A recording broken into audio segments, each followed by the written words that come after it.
Now over to France, where citizens will head to the polls Sunday to choose the country's next president. Emmanuel Macron and Marine Le Pen are facing off once again in the runoff election. Elaine Cobb is standing by in Paris with more on this. Greetings, Elaine. So tell us, what are polls showing? Will this be a closer contest than back in 2017? Good morning, Lana. The latest opinion polls suggest that President Macron can win with a 10-point lead on Marine Le Pen. He's being given 55% of the vote to her 44%. That is considerably less than last time around because there isn't the same goodwill towards him.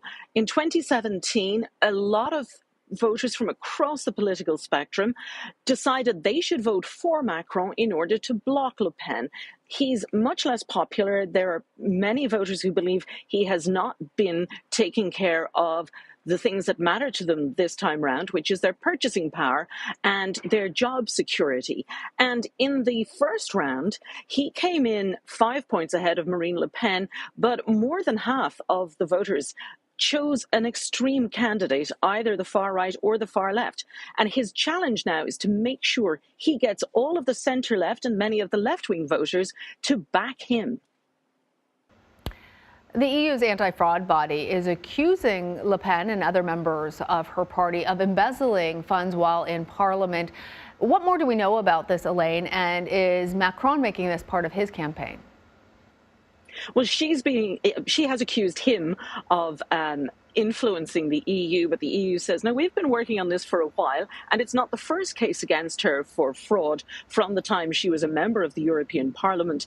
This latest round of allegations involve $150,000 worth of EU funding that the EU says she moved to private use. It includes, for example, an event of the National Front, as her party was then known, where she used EU money to make to have promotional materials produced, pens, baseball caps, etc.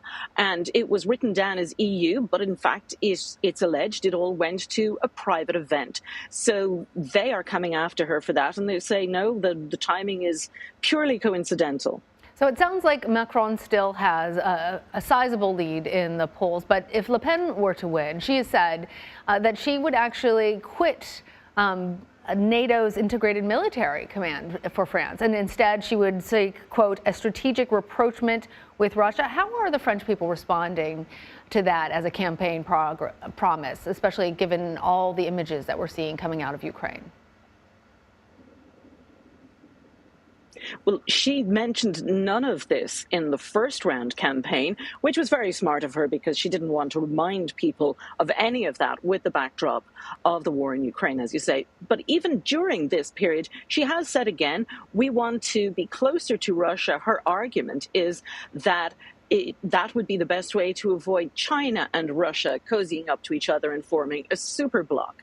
So Macron is very concerned about that, but she believes that Russia is a better ally. She has long ties with them, and there will be a debate on Wednesday between the two candidates where he is bound to raise more of all of that issue of her links with Russia and with Vladimir Putin. All right, Elaine, thank you.